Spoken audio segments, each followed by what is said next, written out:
When a person who has just died sees their spirit guide or friends and relatives who they've known before, or soulmates, they usually see a projection of a face that is familiar to them. They may take the face of people that they have been in the life that is familiar to the person who has just died, or a face that they particularly like that that person who has just died knows how to identify them from. And so you have a number of different faces. People will describe them as looking like ghosts as they come towards us, and maybe this is where some of our mythology about ghosts comes from. Oftentimes they don't see anything below the waist. Essentially they see a light form coming, misty if you will, a pinpoint of light in the beginning, and then a misty shape, a ghost-like shape, and then when they get close they can make out, you know, features that are projected to them by the being that is coming towards them for recognition.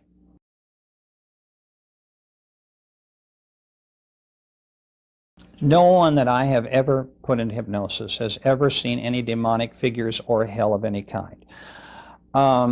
We have heard this from some people who have had near-death experiences, not many, a few.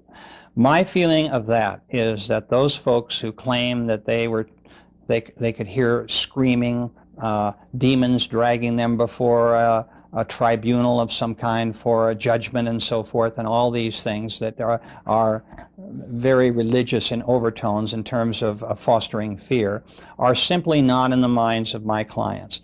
When someone with a near-death experience says that they thought that's what they experienced, my feeling is that their conscious mind is coming into this in terms of preconditioning, because remember, these people are not in hypnosis. They've just been hit by a car, or they're on an operating table bleeding to death.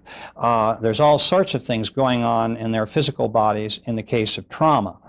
And so what has happened here, in my view, is that their conscious mind is on overload, and all of those fears and anxieties that they have had in their walking around state about life after death is coming back to haunt them. They are not describing what really exists in terms of being taken in front of demons and being punished and so forth.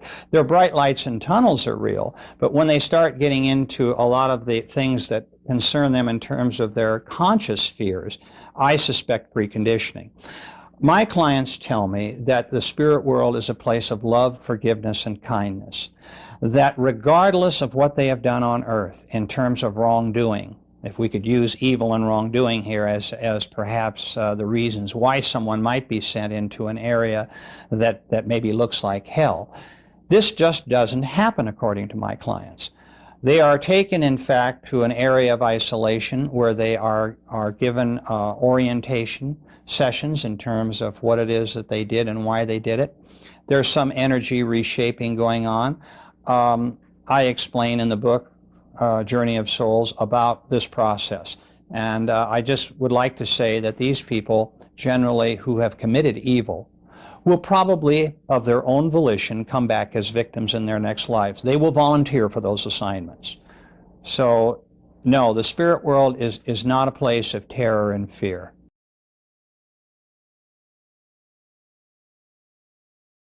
Let me describe to you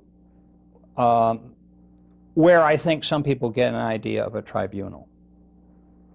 And this might be filtering down through their subconscious mind. We do go before a council of what I call elders, wise beings. They've been called the old ones, the sacred ones. There's lots of different names. These are very advanced beings who review the life just lived. Our guides do this. Our guides do this when we first cross over. They talk to us in the privacy of a very quiet setting. And so we can kind of unwind and get re-energized.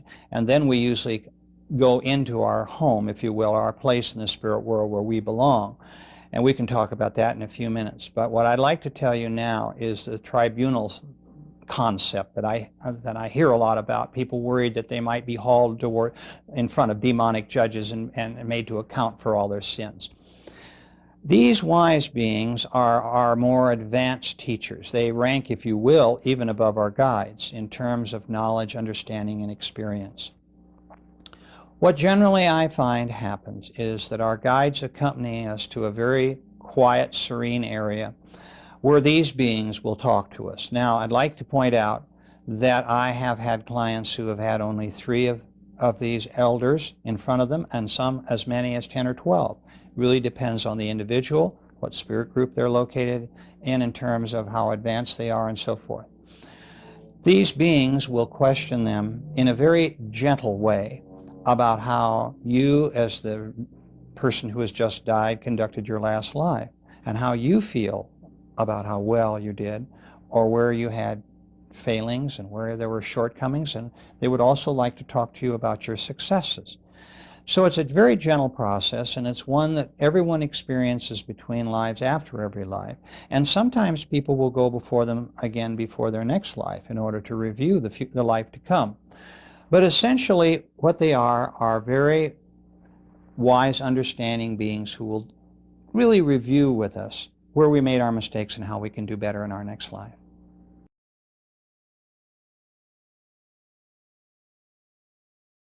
This idea of very old souls and very young souls can be confusing.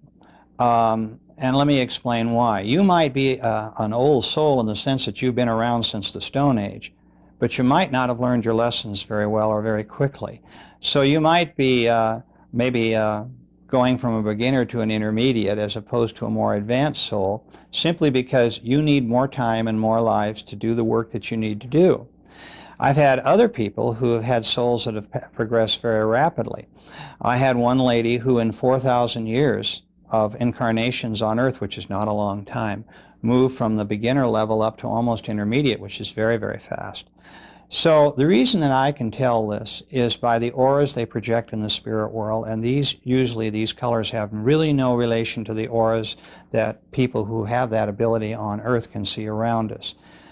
And from the colors of their energy, I can determine the advancement of the soul. This took a long, long time to discover this and all the other things that we're talking about today. I had to piece together this puzzle. It did not all come to me in a rush with that lady I spoke about earlier, who was my first case in Life Between Lives. I had to work very hard because people don't volunteer information. In order to get the information that I have written about, it took many, many years. And I'd just like to say, too, that I tried to keep my work unbiased. And when I talk to you about people like guides and the council and so forth, I ask people, what do you see? Not, do you see so-and-so? So that regardless of how many cases have gone before the client I'm working with now, the material seems fresh to them. I ask open-ended questions so that they will come to me with the answers that they're going to frame in their own minds. And one of them is, as I said, that's a very important one, is what we've just talked about, is their counsel, because they really do want to talk to me about these beings and what they mean to them.